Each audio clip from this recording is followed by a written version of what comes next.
Selamat pagi anak-anak. Pagi. Sehat semua? Sehat. Oke.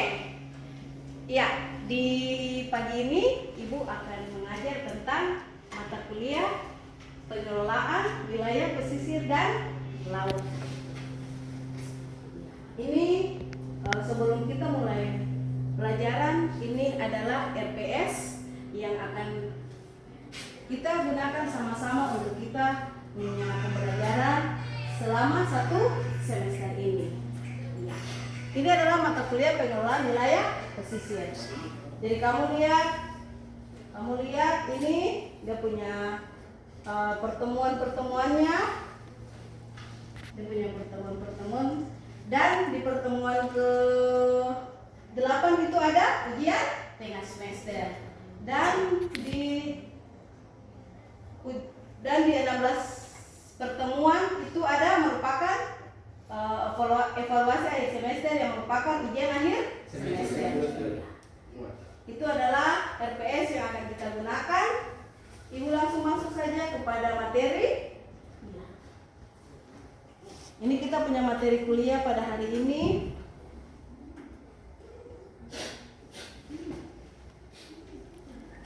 Iya. Oke.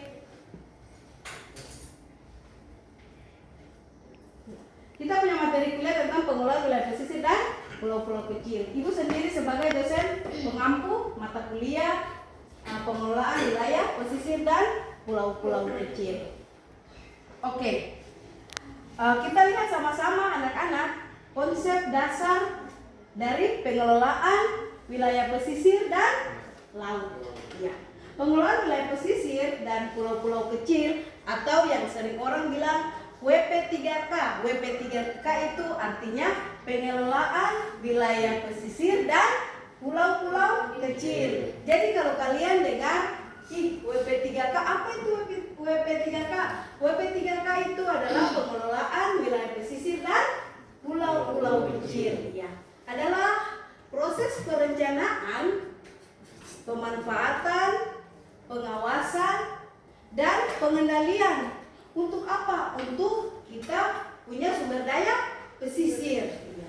Dan bukan saja sumber daya pesisir, tetapi juga pulau-pulau kecil. Tujuannya apa? Tujuannya itu adalah untuk meningkatkan kesejahteraan masyarakat pesisir dan pulau-pulau kecil serta menjaga kelestarian lingkungan.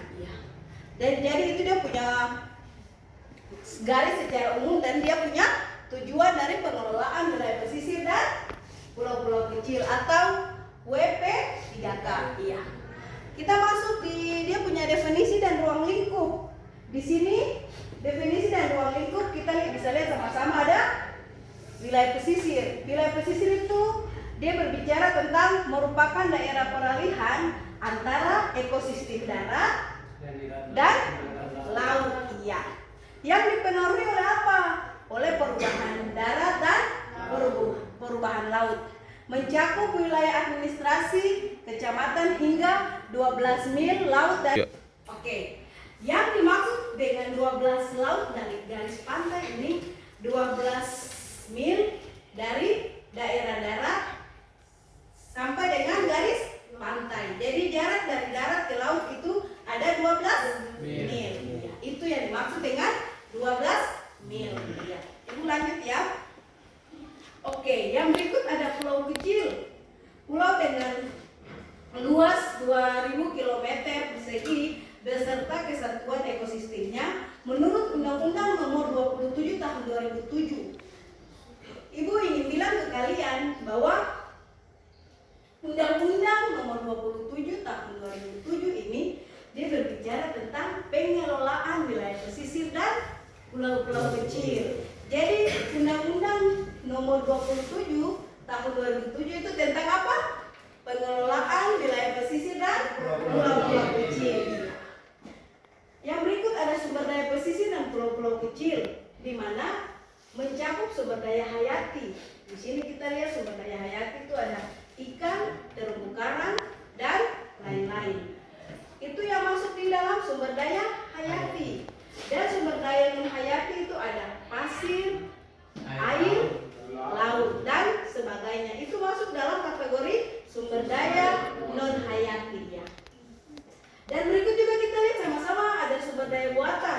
Sumber daya buatan itu ada infrastruktur kelautan.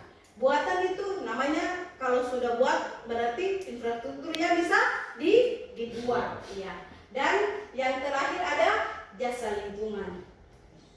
Terus kenapa sampai harus ada tujuan pengelolaan wilayah pesisir dan pulau-pulau kecil atau tujuan pengelolaan WP 3K? Karena apa? Tujuannya yang pertama itu untuk apa? Untuk perlindungan, konservasi, dan rehabilitasi. Yang pertama, kita lihat sama-sama. Ada melindungi, ada melestarikan, dan memulihkan sumber daya pesisir dan pulau-pulau kecil, serta sistem ekologisnya secara berkelanjutan. Jadi kita bukan hanya melihat dia punya, bukan saja kita lihat untuk melindungi, melestarikan, tetapi kita juga harus lihat dia punya sistem ekologinya. Supaya apa? Supaya kalau kita lihat semua itu akan dia berkelanjutan. Tuh kita punya sumber daya pesisir, sumber daya perikanan, dia tetap berlanjut. Karena kalau dia tidak berlanjut, ya maka kita sebagai masyarakat, khususnya kalian anak-anak yang kuliah Fakultas Perikanan dan Kelautan, tidak bisa menikmati lagi dari sumber daya pesisir dan pulau-pulau kecil. Yang kedua ada pemanfaatan berkelanjutan. Di sini pemanfaatan berkelanjutan dia bicara bahwa pemanfaatan sumber daya pesisir dan pulau-pulau kecil secara bijaksana untuk kepentingan ekonomi dan kesejahteraan masyarakat. Karena kalau dia sudah berlanjut, Ibu jelaskan, karena kalau pemanfaatan itu dia sudah berlanjut, otomatis kita berbicara tentang nilai ekonomi. Dan kalau nilai ekonomi itu dia sudah ada, otomatis kesejahteraan masyarakat atau kesejahteraan nelayan itu tetap akan terus meningkat. Karena sudah apa? Sudah ada faktor ekonomi di dalamnya. Lanjut, yang ketiga ada harmonisasi antara sektor. Harmonisasi ini sama saja dengan kerjasama. Harmonisasi ini, di dalam harmonisasi antar sektor itu menciptakan sinergi antara pemerintah pusat, pemerintah daerah, dan berbagai sektor yang terkait dalam pengelolaan sumber daya pesisir dan pulau-pulau kecil. Kenapa sampai harus ada lintas sektor atau kerjasama? Supaya apa? Supaya kita punya sumber daya perikanan, sumber daya pesisir dan pulau-pulau kecil itu juga tetap dia berlanjut. Karena apa? Karena pemerintah pusat, pemerintah daerah itu sama-sama bekerja sama. Yang keempat ada pemberdayaan masyarakat, di mana meningkatkan kesejahteraan masyarakat dan pulau-pulau kecil melalui berbagai kegiatan ekonomi yang berkelanjutan. Dan yang kelima, menjaga keutuhan wilayah. Di sini menjaga keutuhan wilayah negara kesatuan Republik Indonesia, terutama pulau-pulau kecil yang terluar. Kita sering dengar itu di berita, di informasi, di internet bahwa pulau-pulau terkecil, pulau-pulau terluar kita itu kurang dilihat atau kurang diperhatikan. Itu tadi dia punya tujuan. Bukan saja tujuan, tetapi ada tantangan dalam pengelolaan wilayah pesisir dan pulau-pulau kecil. Ada tantangan kan tidak? Kalau Ibu tanya kalian, kalau kita bangun sesuatu untuk hal yang baik, ada tantangan kan tidak? Iya, pasti ada. Ya, di sini kita bisa lihat ada tantangan dalam pengelolaan WP3K atau wilayah pengelolaan pulau-pulau kecil. Yang pertama itu ada apa? Aksesibilitas transportasi dan komunikasi yang berada di pulau-pulau kecil. Yang kedua, keterbatasan sarana dan prasarana. Yang ketiga, kemiskinan masyarakat pesisir. Yang keempat, degradasi lingkungan, sumber daya pesisir. Yang kelima, konflik kepentingan antara sektor dan antar pemangku kebijakan kepentingan. Dan yang keenam, ketidakpastian hukum dalam pengelolaan. Yang ketujuh, pendekatan pengelolaan. Oke, dari sini ada yang mau bertanya, silakan. Ada yang mau bertanya tentang apa yang tadi Ibu sudah materi yang sudah Ibu jelaskan, silakan. Ada Ibu. Oke, silakan. Ibu, kalau wilayah pesisir sudah tercemar hal apa saja yang harus kita lakukan. Oke, terima kasih untuk pertanyaan yang sangat bagus sekali dari nama Florina, Ibu. Florina. Iya, oke, terima kasih Florina untuk pertanyaan yang sangat baik. Ibu akan menjawab pertanyaan yang diberikan oleh Florina. Kenapa kalau perairan sudah tercemar, hal apa yang akan kita lakukan? Ibu akan jelaskan ya. Kalau perairan itu dia sudah tercemar, otomatis ada hal-hal yang kita buat. Pertama seperti apa? Membuat kebijakan, membuat rehabilitasi. Kita kerjasama dengan masyarakat, dengan kepentingan dinas perikanan. Selain dinas perikanan, kita kerjasama juga dengan masyarakat pesisir atau dengan masyarakat yang ada di lingkungan yang dia sudah tercemar. Karena apa?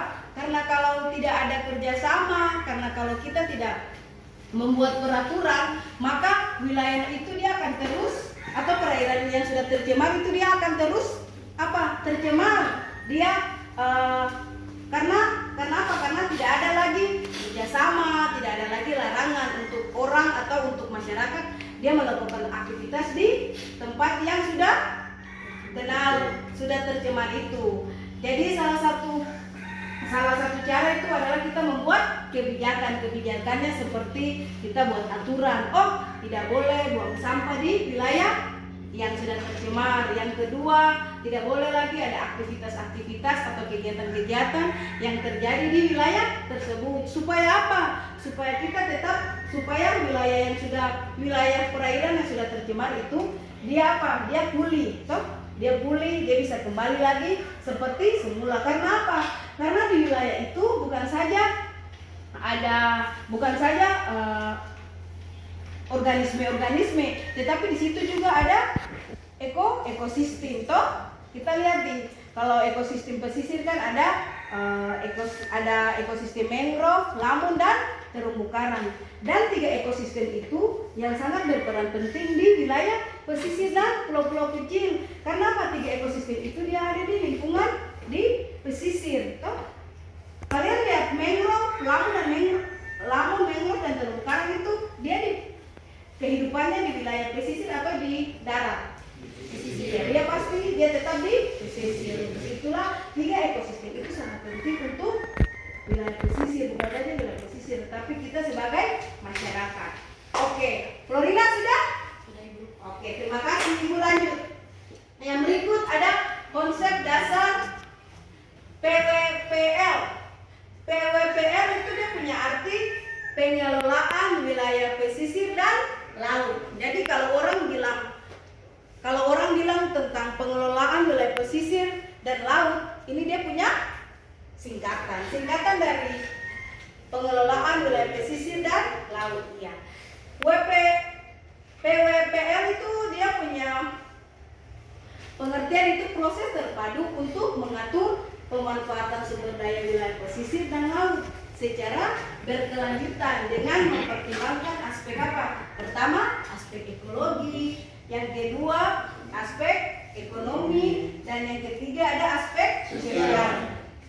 Dengan tujuan apa? Tujuannya untuk meningkatkan keseimbangan antara pemanfaatan sumber daya untuk kepentingan manusia dan kelestarian lingkungan. Jadi bukan saja kita manusia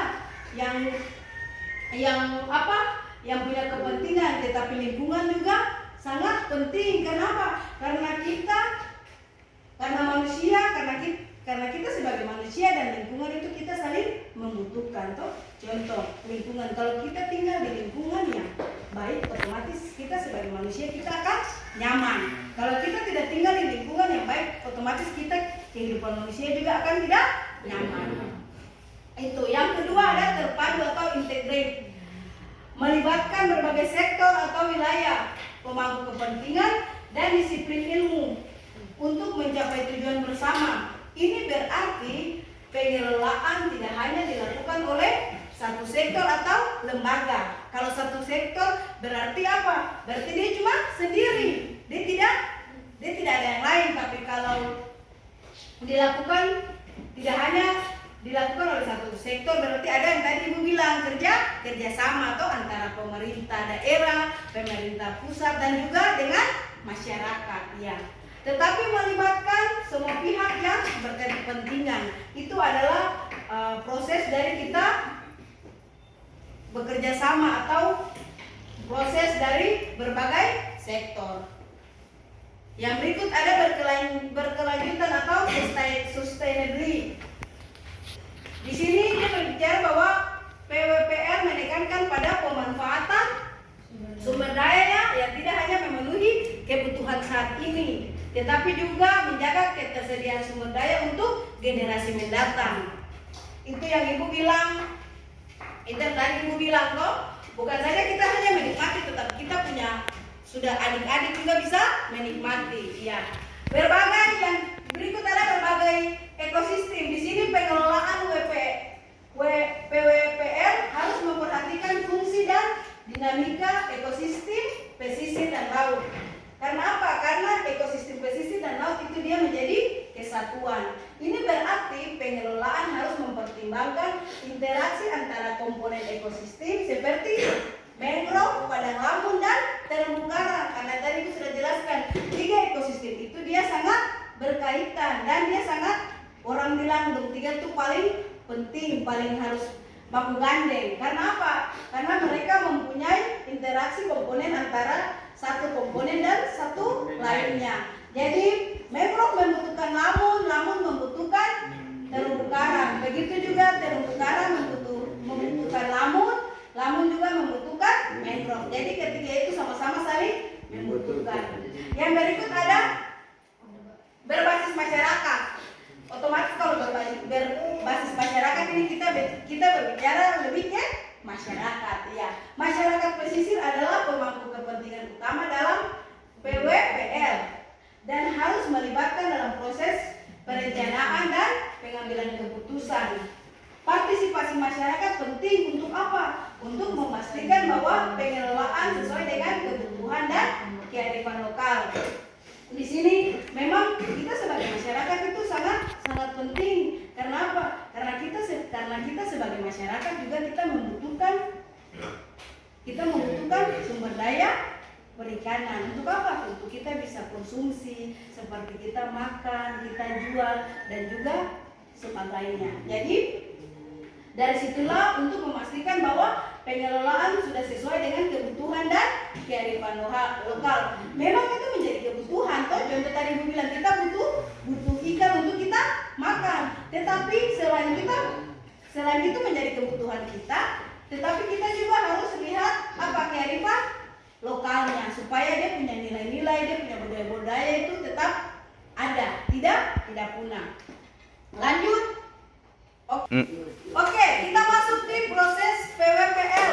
Yang pertama di dalam proses PWPL ini ada penilaian. Kita lihat penilaian ini dia berbicara tentang mengidentifikasi kondisi fisik dari kondisi fisik, biologi, sosial, dan ekonomi. Yang ada di mana? Yang ada di wilayah pesisir dan laut. Itu penilaian. Yang kedua masuk ada perencanaan. Perencanaan berarti merencanakan sesuatu. Merencanakan ini merumuskan tujuan. Tujuannya untuk apa dan sasaran. Supaya apa? Supaya strategi pengelolaan berdasarkan hasil penilaian. Kalau kita sudah ada tujuan, sudah ada sasaran, otomatis apa? Dia punya hasil itu akan baik. Kenapa? Karena kita sudah merumuskan tujuannya. Tujuannya untuk pengembangan ikan. Sasarannya bukan saja nelayan tetapi masyarakat. Dan yang ketiga ada implementasi. Di mana implementasi ini berbicara bahwa melaksanakan rencana pengelolaan yang telah disusun termasuk regulasi, program, dan kegiatan. Iya, dan yang keempat ada evaluasi. Evaluasi di sini berbicara tentang pemantauan dan mengevaluasi hasil implementasi untuk mengetahui efektivitas pengelolaan dalam melakukan perbaikan jika perlu. Jadi evaluasi ini kita lihat, wilayah pesisir ini dia punya efektivitas dalam pengelolaan sudah baik atau tidak, atau perlu ditingkatkan atau tetap. Kalau perlu ditingkatkan maka ada hal-hal yang harus kita tingkatkan. Tapi kalau kita lihat dia sudah bagus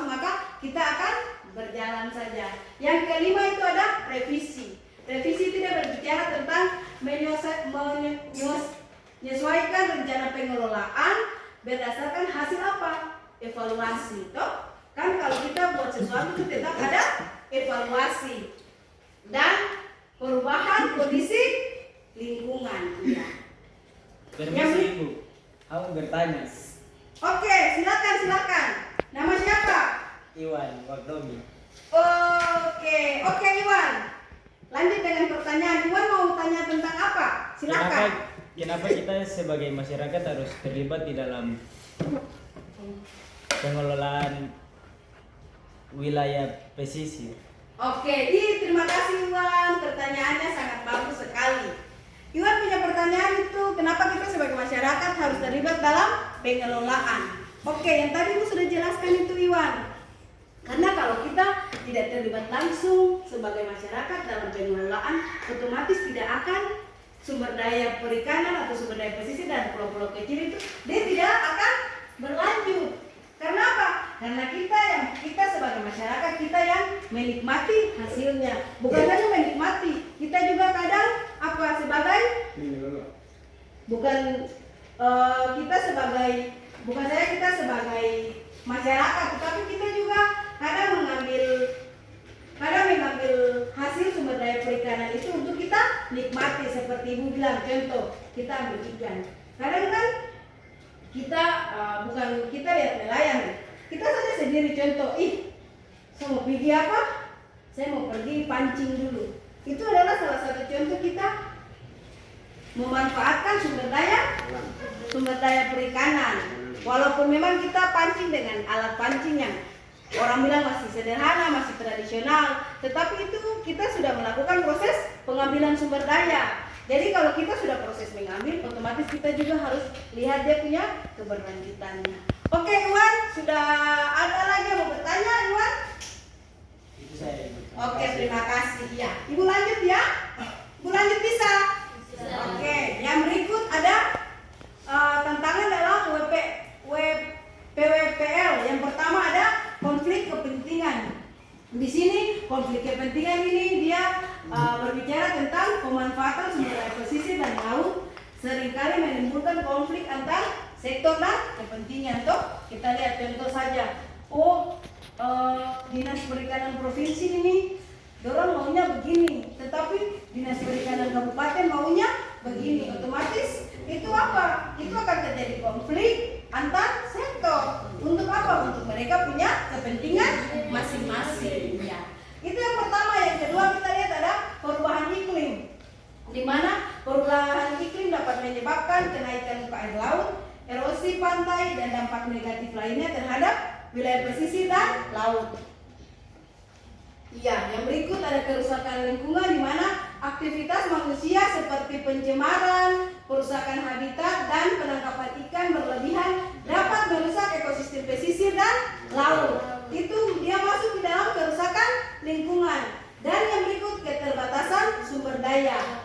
Pengelolaan PWPL membutuhkan sumber daya manusia, bukan seperti keuangan dan teknologi yang memadai. Karena kalau kita manusia sudah diberikan teknologi, otomatis kita akan apa? Kita akan melakukan pengelolaan ini dia memang memadai. Karena kita sudah diberikan apa? Kita punya sumber daya sudah ada dengan teknologi. PWPL yang efektif membutuhkan pendekatan yang terpadu, berkelanjutan, berbasis ekosistem, dan melibatkan seluruh pemangku kepentingan. Oke, yang berikut ada pengelolaan wilayah pesisir terpadu atau Integrated Coastal Zone Management. Pendekatan yang mengintegrasikan berbagai aspek pengelolaan, termasuk sektor ekologi dan hierarki pemerintah untuk mencapai tujuan keberlanjutan. Ya, pengelolaan berbasis ekosistem. Kita lihat ekosistem berarti kita kelolanya di ekosistem. Fokus pada pengelolaan ekosistem pesisir dan laut secara utuh dengan mempertimbangkan interaksi antara komponen ekosistem dan dampaknya. Contoh ada ekosistem apa? Mangrove, lamun, dan terumbu karang. Ya. Selain ada pengelolaan berbasis ekosistem, ada juga pemberdayaan masyarakat pesisir. Di sini di mana di sini kita melibatkan masyarakat pesisir dalam proses pengambilan keputusan. Untuk apa? Untuk pengelolaan sumber daya. Untuk supaya apa? Supaya memastikan keberlanjutan itu dia tetap ada dan dia adil. Toh? Karena kalau kita tidak menjaga kita punya sumber daya perikanan dan laut, otomatis lama-lama akan punah. Kalau sampai sudah punah berarti melakukan pemulihan itu sudah lama. Contoh saja kalau kita sakit, kita butuh waktu lama untuk pulih atau sembuh. Sama juga dengan kita punya sumber daya yang ada di pesisir dan laut. Ya, yang kelima kita lihat ada kebijakan yang regulasi pengelolaan wilayah pesisir dan pulau-pulau kecil. Yang tadi Ibu sudah bilang. Jadi Undang-Undang Nomor 27 Tahun 2027 itu dia berbicara tentang pengelolaan wilayah pesisir dan pulau-pulau kecil dan perubahannya. Yang pertama, peraturan pemerintah dan peraturan daerah terkait pengelolaan wilayah pesisir dan pulau-pulau kecil. Itu yang pertama. Yang kedua ada kebijakan tata ruang pesisir dan pulau-pulau kecil. Yang ketiga, kamu lihat, ini adalah salah satu apa? Sumber daya pesisir dan ini adalah salah satu sumber daya pesisir dan pulau-pulau kecil. Dari gambar ini kita lihat berarti wilayah pesisir dan pulau-pulau kecil ini dia sangat baik kalau kita menjaga, kita mengelolanya dengan baik. Dia akan seperti begini sesuai dengan gambar yang Ibu tampilkan. Iya. Kita lihat di Indonesia sebagai negara kepulauan yang sangat luas. Dengan kita di Indonesia ini kita memiliki wilayah pesisir dan pulau-pulau kecil yang membentang luas dan tersebar di seluruh penjuru. Untuk itu, potensi yang dimiliki untuk dapat dimanfaatkan untuk apa? Untuk meningkatkan kesejahteraan masyarakat Indonesia. Berdasarkan hal tersebut, maka pengelolaan terhadap wilayah pesisir dan pulau-pulau kecil perlu diatur pengelolaannya. Pertama, kita lihat ada rencana strategis wilayah pesisir dan pulau-pulau kecil atau RSWP 3K. Jadi RSWP 3K ini adalah rencana strategi wilayah pesisir dan pulau-pulau kecil. Ini dia berbicara tentang mengarahkan rencana pengelolaan dan rencana zonasi sebagai apa? Sebagai upaya untuk mewujudkan rencana strategi. Ya, jadi itu adalah apa? Itu adalah RSWP 3K. Ibu lanjut ya. Setiap orang yang melakukan pemanfaatan uang dari sebagian perairan pesisir dan pemanfaatan sebagai pulau-pulau kecil secara menetap juga wajib memiliki izin lokasi yang diberikan berdasarkan apa? Rencana zonasi wilayah pesisir dan pulau-pulau kecil. Namun izin lokasi tidak dapat diberikan pada zona inti di kawasan konservasi, alur laut dan kawasan pelabuhan dan pantai umum. Kita sama-sama lihat kegiatan pemanfaatan sumber daya pesisir dan pulau-pulau kecil mencakup apa? Kegiatan produksi garam, biofarmakologi laut, bioteknologi laut, pemanfaatan air laut.